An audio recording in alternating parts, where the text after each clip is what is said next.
Honkai Star Rail, the newest and latest game. Am I addicted to it? Yeah, I am. Are you addicted to it? Probably. But with a new game, there's obviously going to be tier lists, and tier lists are terrible. I'll say it outright. Especially early into the game, they're awful. Now, why do I think tier lists are bad? Well, because in a game like this, everything is situational, especially one where the combat system is weakness based. Certain enemies are weak to certain elements, and characters obviously are a certain element, so they'll shine based on the enemy you're facing. That being said, there are objectively some characters that are just broken, and that's a fact. But overall, some characters can shine more when they face the right enemy. While some tier lists may be good, there are obviously some very bad ones. And that's what I'm going to show you right now. Honkai Star Rail version 1.0 tier list made 2023. And this one is terrible. It is awful. This is false information. Jumping right into it, we have Bronya. This one I'll agree with. She's good. She's great.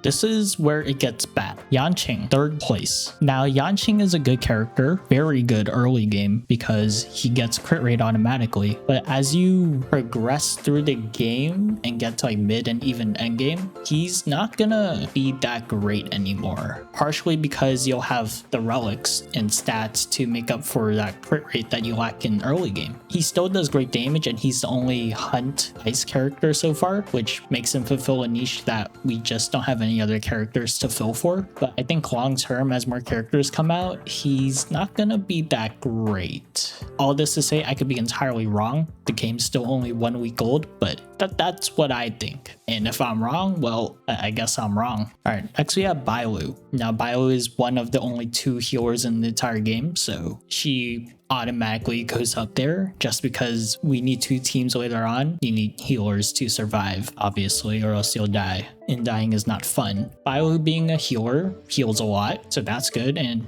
she has a revive. That's also nice too. So Bilu being S tier, sure, because healers are limited right now in the character pool. She can be placed up high just because there's nobody else, which automatically makes her better. But I don't think she's as important as some other characters up here like Bronya. Then we have Japard. I don't know how they put Japard on S tier, but he is not S tier. Just because he's a good tank and he gives a shield to your team doesn't mean that he's great. Simply because another tank exists, which is much better, and that's the Fire Emcee. Japard is great on defense, but not that great on the offensive end, whereas Fire Emcee can break shields a lot and keeps their team alive as well. Then we have Natasha. They underrate Natasha so much. Being another healer out of the 2, you're probably going to run her in your team. You have to run her in your team just because she's a healer, and she has a cleanse, and cleansing is pretty huge. Natasha helps keep your team alive. She can help break shields as well. You get a cleanse. I think she's higher than A tier, maybe even S tier, solely for the fact that we don't have many healers. Asta, I think she's fine A tier. I think a lot of people underrate Asta or either overrate her. She's one of those units. Asta is great as a support, buffs your attack, buffs your speed, and is a great shield breaker in single target. Her shield breaking capabilities are amazing, but also the speed buff is great, but since it's still early in the game, we don't know how much speed is worth right now. That means we don't know how to utilize it as much, so maybe later on in the future we can play around that and she'll be better. But right now, since we don't understand anything, she's great, but I think she will be better in the future. But then we have this criminally low ranking here with the Fire Emcee. Fire Emcee is broken. I already explained this earlier. Keeps your team alive, has a true taunt, great for shield breaking. Honestly, they're better than Japard. That's a fact.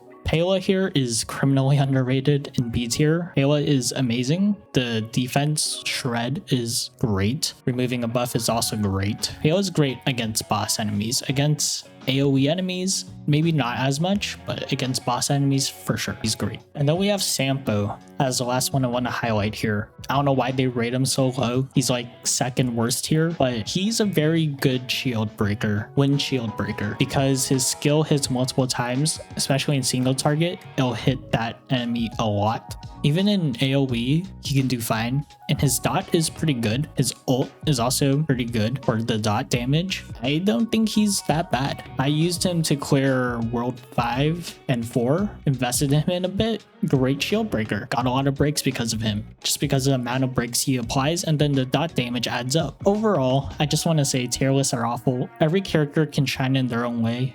Some are worse than others in their job. but they can work. It all just depends on what element the enemy's weak to.